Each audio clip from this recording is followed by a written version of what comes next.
July was just a strange month. Hi everyone, my name is Chloe. Welcome back to my channel. Thank you for being here today. I am here to talk about what I read in July. It's my July reading wrap up. And yeah, it's been a strange one to say the least.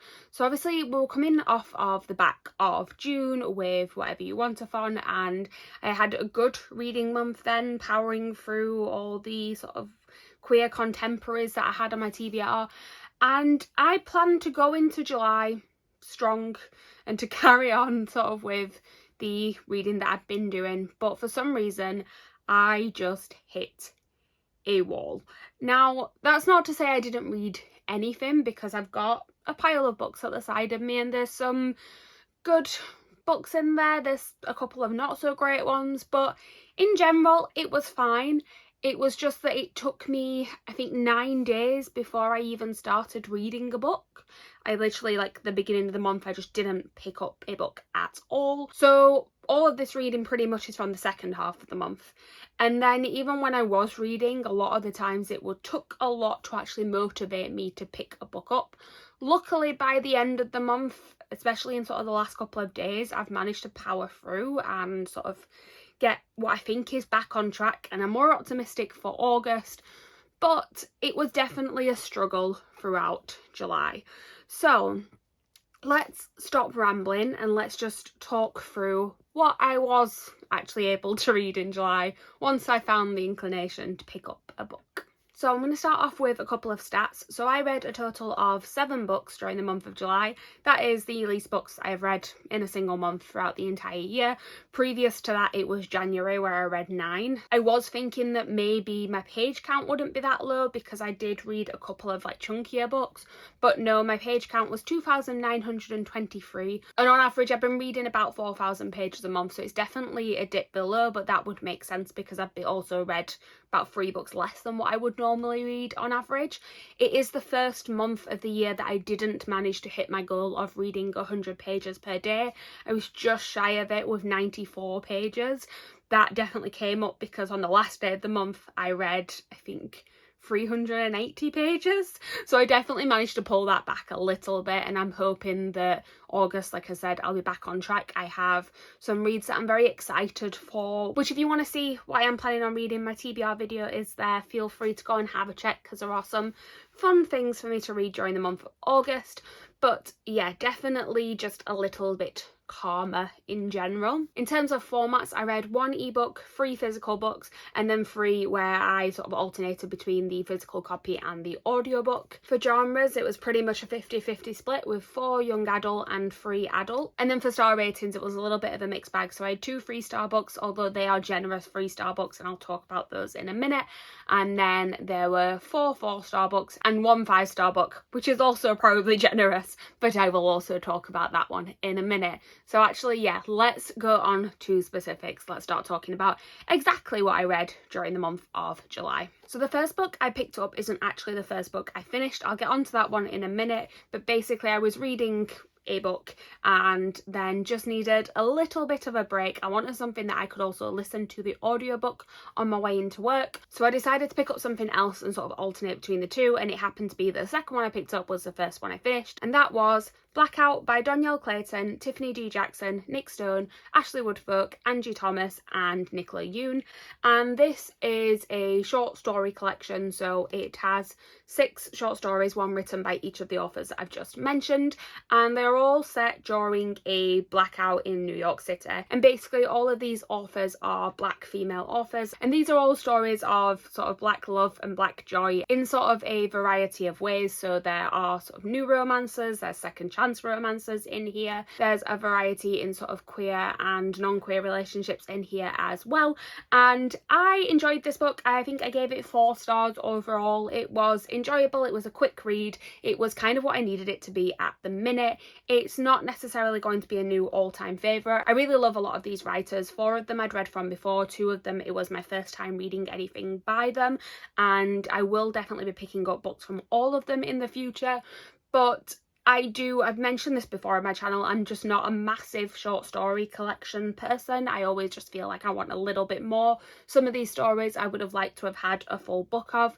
In particular, I really enjoyed the Tiffany D. Jackson story, but I found that one was better almost because it felt longer, because that one kind of weaved all the parts together. So all of these stories do end up interacting right at the very end, and the Tiffany D. Jackson story was told in acts, so it popped up in between each other story. So you would have act 1 of hers, and then you go into, say, Nick Stone's story, and then it'd go back to act 2 of the Tiffany D. Jackson story. And I found that because we kept coming back to that one, I was just a bit more invested in it, because it felt like we got a little bit more from it, whereas the other ones, it was very sort of quick, here we go, and then it's done, which is just what short story collections are like. There's nothing sort of wrong with that, it's just not necessarily my preferred format of reading. But I did enjoy it for what it was, and like I said, the writing style, everything like that was amazing, exactly what I've come to expect from most of these authors. And also, as per usual, I will just have to show you, because I am a sucker for a pretty book. Look at those edges with the New York skyline on there, I love it.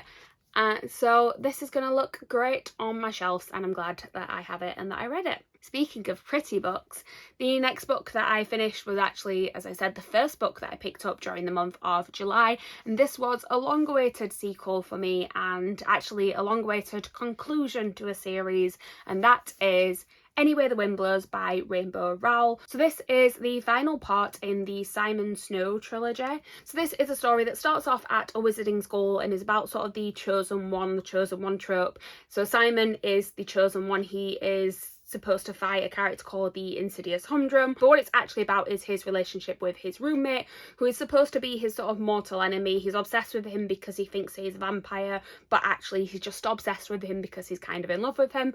So the first book is about that, and it is about him fighting this big evil as well. The second book then is about kind of the aftermath of what happens when you are not the chosen one anymore. And then the third book is really about sort of the healing related to that. So I described it before as the first one is a trauma, the second one is the immediate aftermath of the trauma, and then the third one is the healing from that trauma and learning to sort of live with it going forward.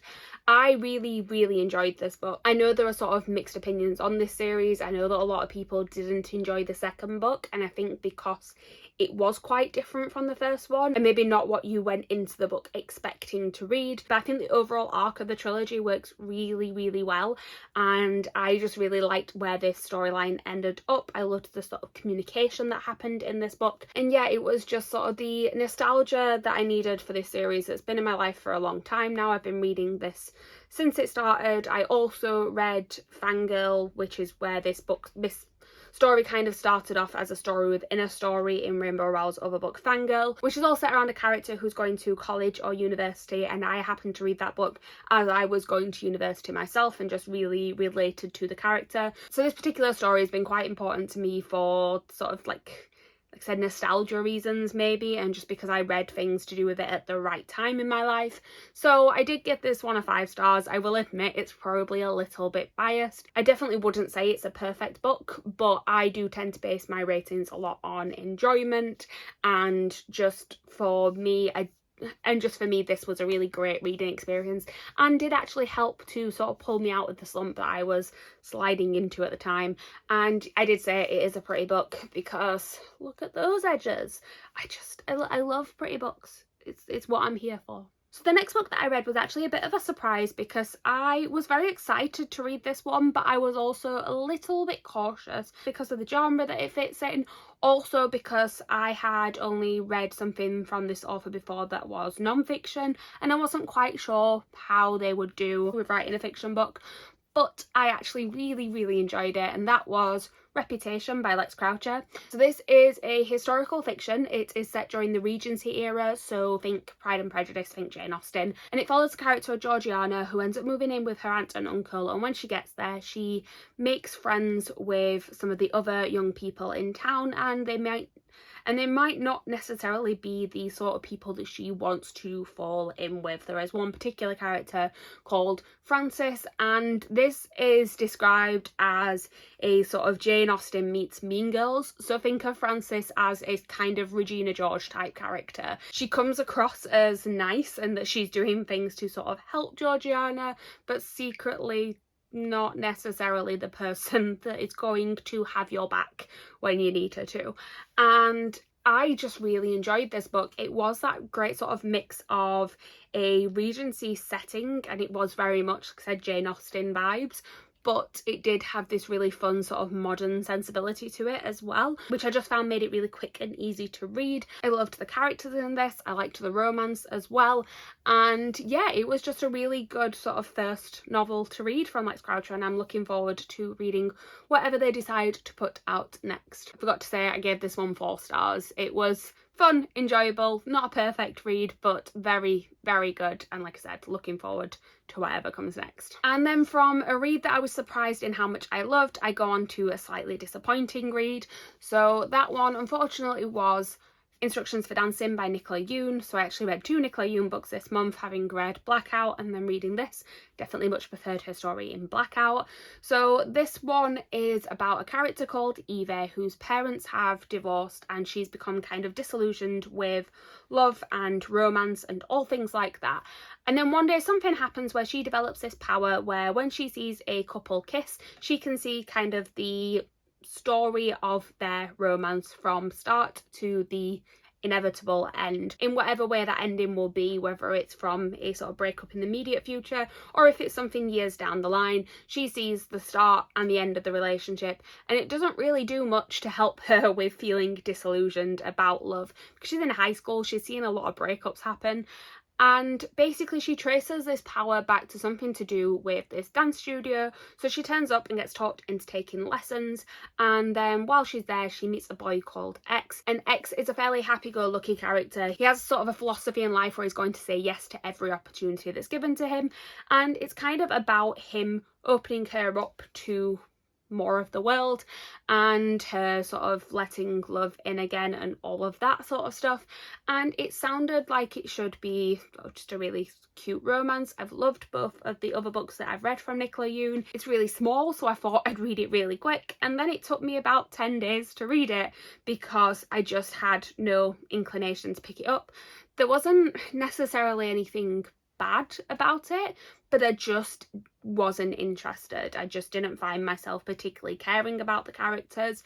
I think that the magical element wasn't the best handled. It was kind of just forced in there with no explanation whatsoever, no real resolution to it at the end. Like, I don't know if she still even had this power at the end of the book. I can't remember it ever really being tied up. And the relationship that I think I'm supposed to be rooting for, again, like, it was fine, but I just didn't really care about it too much. It felt like a lot of the times it would sort of breeze past the actual development, and it'd just be like, now this has happened and now it's 2 weeks later, and you never actually saw enough of them together to build a connection with them, if that makes any sense at all. Like I said, it was fine, it just didn't do what I wanted it to do, and it was particularly disappointing because I really enjoyed everything when I first read it. Have said I read that a while ago, so I might not like it as much on reread anyway, but The Sun Is Also a Star I have reread and have enjoyed that one when I've reread it, so I'm hoping it's just sort of an anomaly in her writing and that I will like more from her in the future. But I ended up giving this one a 3 stars. It could potentially be more like a 2.5, but I'm feeling generous, I'll give it a 3. I then picked up an ebook, and that was an arc of Rosaline Palmer Takes a Cake by Alexis Hall. So I read Boyfriend Material by Alexis Hall last year and really enjoyed that one. And then when I heard that this one was coming out and I saw it on NetGalley, I had to request it because basically it is a romance all centred around the Great British Bake Off. Basically, well, it's got a different name, but it's a Great British Bake Off. The main character, Rosaline Palmer, is a contestant on this Bake Off-esque TV show, and she's entered the competition because basically while she grew up in a wealthy, well-to-do family, she then got pregnant while she was at university at the age of 19, ended up dropping out, and is wanting to kind of be able to provide a better life for her and her daughter and not have to sort of rely on her parents, who she doesn't necessarily have the best relationship with. And at the start of this book there is kind of a meet cute with another contestant, and then things kind of evolve from there. So whilst it does have some sort of cute romantic moments, there's actually a lot more to it. There's a lot of sort of talk about the choices that Rosaline made throughout her life and whether or not those were the right choices to make, like sort of relating to her finding out she was pregnant at 19 and making the choice to raise her daughter on her own. There's also the storyline that the main character is bisexual, and there is a lot of talk about sort of other people's opinions on that, particularly when she is sort of looking at getting into a relationship with a straight male character.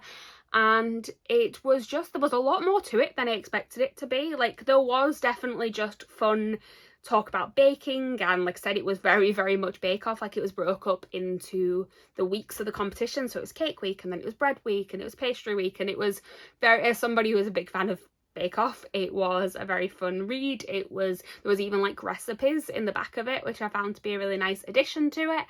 But there was also a lot more in terms of it going deeper into this life of a bisexual single mother, and I really enjoyed it. Actually, I gave it 4 stars. There was a couple of things that I would have liked to have seen a little bit more improved upon. I wish the main character would have picked up on some things a little bit earlier on. She just seemed a little bit clueless at times. But it was a very enjoyable read, and it's going to be a trilogy, I believe. I think each book is going to be a new season of the show, so it's going to be focusing on a new contestant going into the show. And the next one's due out next summer, so it's something to look forward to reading them. On to another unfortunately disappointing read. I picked up Witches Steeped in Gold by Shannon Smart. So I can't actually tell you too much about the synopsis of this one because because to be honest, I didn't really follow along with a lot of it. What I can tell you is that it was about 2 main characters, one called Araya, who is the heir to an overthrown dynasty, and then one called Jasmine, who is the heir to the doyen who overthrew that dynasty. And basically, although they kind of grew up as enemies, their actual true enemy for both of them is the doyen, and they are both wanting the same thing to sort of get her out of power.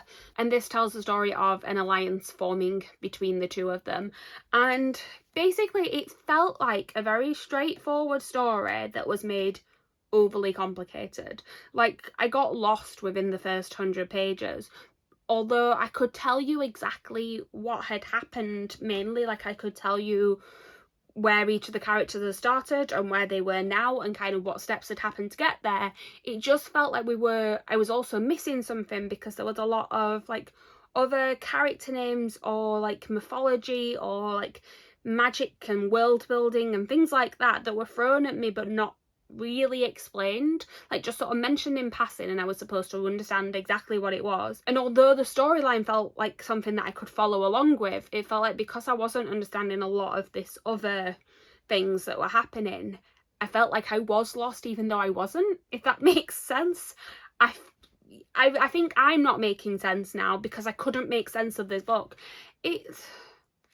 I honestly don't really know where it ended. I ended up listening to the audiobook by the end of it, and I don't know what happened in the latter half of this book. I carried on with it, but I don't really know what happened, so it's almost as if I DNF'd it. But yeah, I gave it like 2.5 stars because I think some of the premise was definitely good, but I just don't think the execution was great. And yeah, I'm disappointed in it because I was very excited for this one. I'd heard nothing but good things before it came out, and since it has come out, all the reviews I'm seeing seem to say the same thing I am, that just no one has a clue what's happening. So yeah, sad that I didn't like it, but I just didn't. And then the last book that I read during the month, because basically everything I've shown you so far was my TBR. It was my TBR from TBR Mash, and I was determined to read at least one more book before the end of the month. So yesterday, which was the 31st, I'm filming this on the 1st of August, I basically just binge read an entire book in one day, and that was The Road Trip by Beth O'Leary. So Beth O'Leary is the author of The Flatshare and also The Switch, which I've read both of those ones before, really enjoyed them, had high hopes for this one, and luckily I wasn't disappointed for this one. So this tells the story of Addie and Dylan, and they were in a relationship. They split up 2 years before the start of this book.